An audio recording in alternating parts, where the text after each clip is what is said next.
Hey, what's going on, everybody? Boilon here, and welcome to what I'm going to dub part 2 of the Nova Scourge Trials video set. If you haven't checked out my video from yesterday, I go over a lot of the characters that you're going to want to be considering for the upcoming event, with all the various lanes that are involved in the Nova Trials. I think that's what they're called, the Trials. We're not using Horseman events anymore, Scourge events. They're called Trials, so the Nova Trial event. Anyways, in today's video, we're going to be looking at what I'm going to dub a tier list for the packs, or Scourges, or whatever you want to call them now. And we're going to be considering each and every one of them and the kind of impact that they're going to have. And when the event goes live later this week, these are going to be the ones that I'm going to be considering to be running. One thing that we don't know, unfortunately, at this time is how many points they're worth. And, you know, maybe I will send a DM to Community Manager Archangel and find out whether or not he has any additional information for me on this, because that would be great to know, just to prep beforehand and know kind of how valuable some of these actually are going to be. So I don't know that, but we're going to be talking about the Scourges individually anyways, and have a better idea of how hard they're going to be. So if you're ready to go, everybody, then let's boil this down.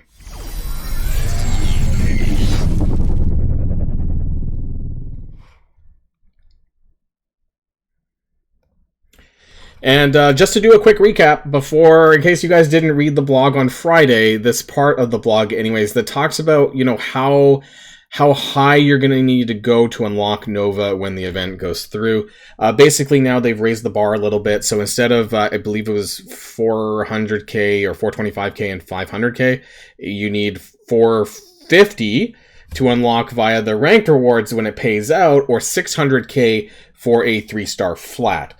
Now, after that, you can actually go all the way up to 2.2 million points to get yourself a 4 yellow Nova before the payout, presumably.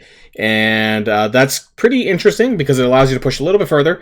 And what I don't know, though, is that how you get to the points, is it going to feel the same? Like, difficulty-wise, is it going to feel the same? So, like, a 600, if that's the case, then technically the bar's been raised, right? You know, if it's exactly the same difficulty as say, the Death Scourge, in some ways, that 600k will be a little bit harder to get than what 500k was. We'll see, and I think that this first event will give us a good benchmark as well for the future ones, because I guess all of the other ones that are going to be happening this year and whatever are going to be called Trials events, and we'll see more that, you know, probably every 3-ish months we'll see another legendary. My guess is every other patch, because that's what happened with the Horseman. We'll see, though, if it's as frequent as that. So let's talk about the Scourges. Sorry, the packs. And let's zoom in, because that's going to be hard to read. And as you can see, what's most interesting, there's a lot less of them. You see all these gaps down here, by the way? This is because I had all these rows for the Death Scourge. So this was filled for the Death Scourge. We have, like, now a good third, maybe a third, as many packs as we did Scourges. Like, this whole section was full. Like, we had that many Scourges for the Death event, and now we don't, which can be good, but it also means that the individual points for each one of these are probably going to be worth quite a bit. So we're going to go over this. Let's zoom in one more time.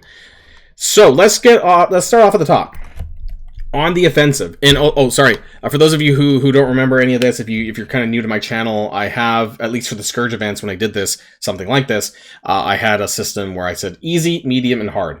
These were, in my opinion, you know, these were subjective to my thoughts of how difficult I thought that some of these Scourges were, and I would color code them accordingly because of how difficult that I thought I might be. Now, I do have a section over here in the notes, we'll talk about this, where I have my thoughts about each individual Scourge, or pact, or whatever you want to call them.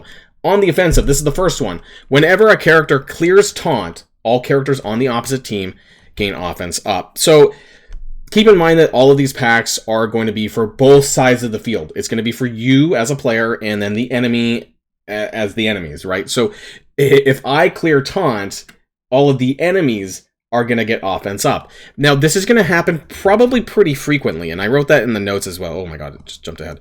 I said this will probably happen frequently, especially if you have the Skirmisher ISO, you know, because you may just accidentally clear it. Or there's a lot of characters out there. Like, almost every team has a character that can clear positive status effects. So that's going to give everyone on the opposite team. Now, does this work the other way around? If my tank has their taunt cleared, am I getting offense up, or is this just impacting the enemies? And so for that reason, I don't know how frequently that would happen. I put this as a medium difficulty Scourge because offense up sucks. And unless they have really low hit points, that means that, you're going to be taking more damage. And this is going to impact some of the other Scourges down below when you take more damage, frankly. So number 2, Man versus Machine. All bio characters gain additional crit chance, and all tech characters gain additional dodge chance. So this is pretty plain. It should work for both sides of the field, so all of your bio characters will gain crit chance. And right off the bat, I'm thinking the global bio lane, which is Rebirth or Gamma, which we talked about in the previous video yesterday. And all tech characters gain additional dodge chance. I don't know how often that's going off because I don't know how many friendly tech characters that you're going to be using. I'm thinking Kang for Masters of Evil. Maybe Castrol if you're using her in the Cosmic section, and anyone that you might be using in Node 1, which is anyone. But I don't think that's going to happen too frequently. One thing of note is, again, this is going to be on the enemy side too. So most likely there's going to be a lot of bio character enemies and tech enemies that you're going to have to deal with. How much is this though? It doesn't say. How much crit chance and how much dodge chance are we talking about? Now, on the surface, I think this is just going to be an easy one that you're going to be able to add on, and I said exactly that. But in the notes, I said how much percent, especially for the dodge chance. This could be really irritating for that. Because we know, if it's like 50% on the tech dodge chance, unless we're using characters that have a lot of unavoidable attacks, this is going to get super irritating. So, Biocharged. This one is really funny. And by funny, I mean not funny, but all bio characters spawn with full speed and energy bar. This sounds great, right? This sounds absolutely great. If you're running Rebirth or Gamma, or, especially Gamma, right? Then that would give you full energy for Red Hulk's ult. This sounds amazing. And whatever other characters that you might use that are bio in this Scourge. But, and this is a big one, most definitely there's going to be enemies, right? Bio characters, probably. Really strong ones, probably. And they're going to get full speed bar and energy bar just like you. So this will probably punish you in especially some of the places where you're not using bio characters much. Maybe in the Cosmic section. Heck, maybe even in the bio section. Maybe this will make the bio section really easy, but make all the other ones really hard. And so for that reason, I would caution. And I think this is actually probably going to be one of the hardest Scourges or packs in this whole event. And that's exactly what I said over here. Could be really rough because it's going to apply to enemies too. Yeah, this table is really long, so I have to kind of scroll over. Bio armor. When a character dies, all allied bio characters gain safeguard. So this seems easy, and I labeled it as easy. It could work on the enemy side too. So if a character on my side dies, all of my characters gain safeguard that are bio characters. If their characters die, or any character dies, but it's probably going to be enemies, right? Enemy deaths. Then their side, their bio characters gain safeguard. So this could be kind of annoying, but safeguard, it stops flipping, but it doesn't, I can still land my debuffs unless they have immunity as well. So I think we can overcome this. I think it shouldn't be that big of a deal. So I don't think that's really huge. Warp World. This one's interesting. When any character drops to 50% health, so basically don't get damaged too much, their allies flip positives to negatives, and characters on the other side flip negatives to positives. So if I go under 50%, my allies get flipped to negative status effects, and then theirs go from negative to positive. So that's bad. So you basically don't want your characters to go under 50% health. It's a medium difficulty Scourge. If you're punching down, aka you're not like on a hugely difficult level, then you might be able to do this pretty easily. Like if you're like on difficulty 7, but you probably could do difficulty 8, that kind of thing, then it's probably not a big deal. But for those who are competing with high numbers, high points, then this could be an issue, especially as you start taking damage, and then that's going to start triggering quite frequently. So I'd watch out for that. And that'll actually cause issues for one of the other ones down below as well when we get there.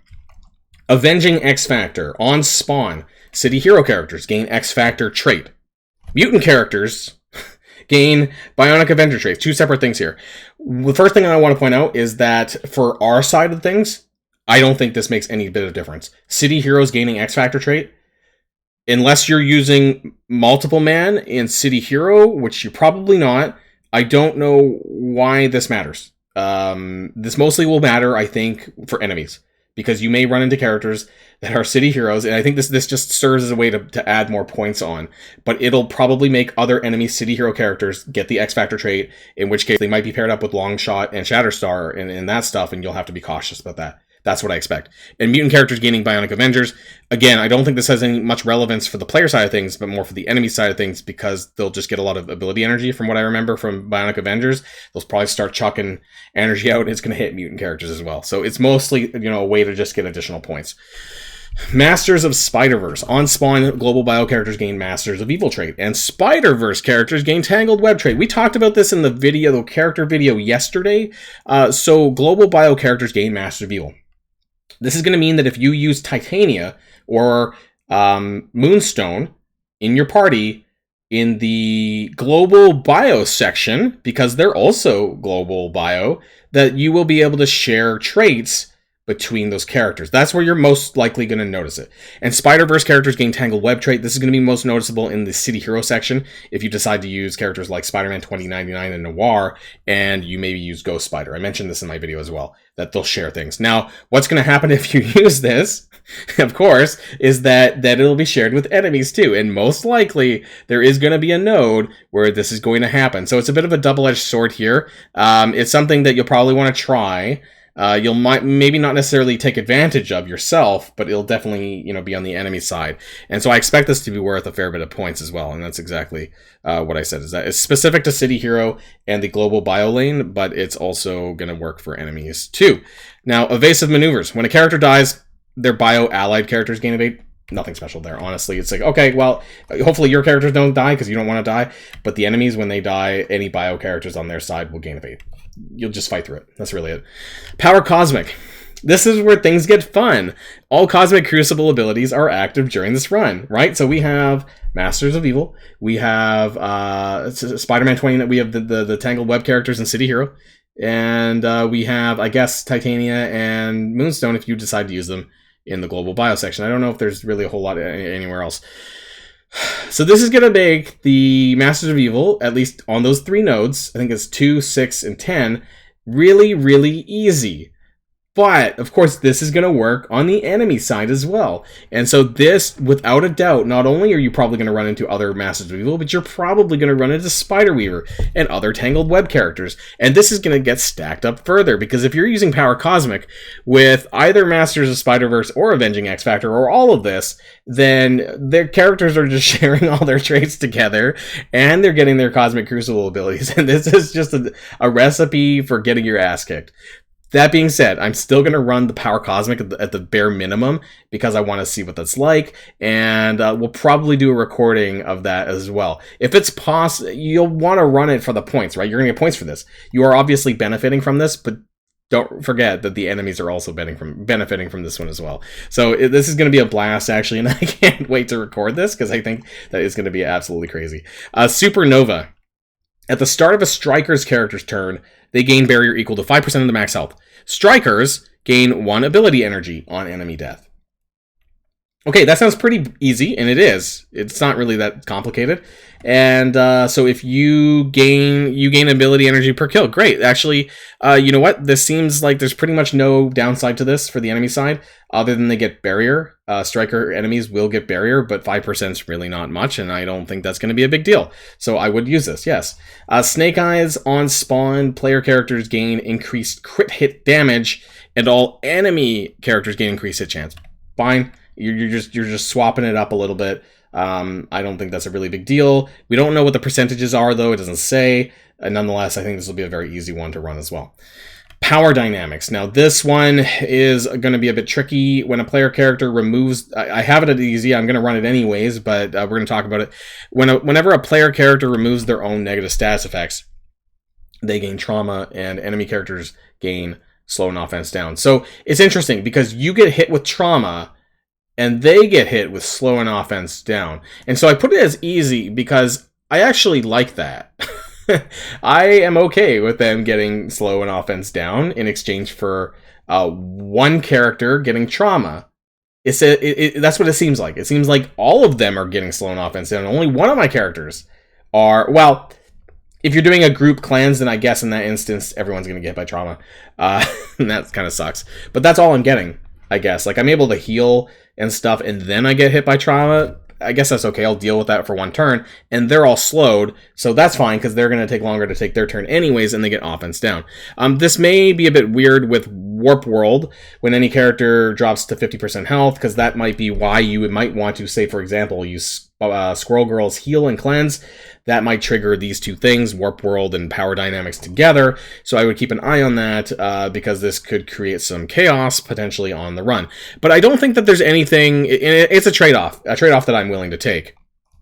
I don't think that there's any... I'm kind of disappointed, actually. If this is all we're getting, it's not really that much. Like I said, it's about a third as many Scourges that we saw in the Death Scourge. There's so many ones that we just don't see, like those plus hit point ones. I don't know, special and ultimate abilities with different cooldowns, or less and more. You know, those kind of Scourges that you guys might remember from the other events. It seems pretty plain. So unless these are worth a lot, points-wise, it doesn't seem that impactful. But again, this is the first trial, so maybe they're, again, trialing it to see what works and what doesn't. And maybe they just want to simplify it down. Instead of having, like, I don't know, 30 Scourges, we have, like, 10. I guess, how many is that? 3, 5, 6, 7, 8, 9, 10, 12. Okay, there's definitely, like, triple this in the Scourge events. This makes things a little bit more simplified, and I do think some of them are really interesting, because there was often complaints, especially this one, the Cosmic Crucible abilities, because there's often complaints about characters sucking outside of their intended game mode. When we had Web Warriors, they were a raid team, and they sucked. Spider-Punks sucked outside of raids, and so now this kind of gives a way to use these characters, like Masters of Evil, outside of Cosmic Crucible, or in this case, still have their Cosmic Crucible skills in this event, which I think is pretty cool. But it's obviously going to be a double-edged sword, and I'm looking forward to seeing how that actually works in practice, and making sure that none of these things are bugged, because, you know, you never know how, even though I think I know how it's going to work, you never know how it's actually going to work inside the game. Why? Because everything in this game is subject to change, and that's where I'm going to end this video, because even though this is how I'm going to be working it, and you know, I'm going to be running the ones that are probably the easiest ones first, you never know how it's coded in game, because just because it says one thing isn't always what we get necessarily. And so I would keep an eye out for videos to come on my channel that I'll be covering this event, of course, you know, when it goes live, and I'll be giving my first impressions of the event and what I did to get the points and so on and so forth. So keep an eye out on that channel, on my channel, and make sure you hit that like and subscribe button as well to this video, and subscribe to the entire channel as well, so you can find out everything there is to know about everything Marvel Strike Force, frankly, at this point. And that's going to be the end of this video. So until next time, everyone, stay safe and healthy, and I'll see you all later. Boilon signing out.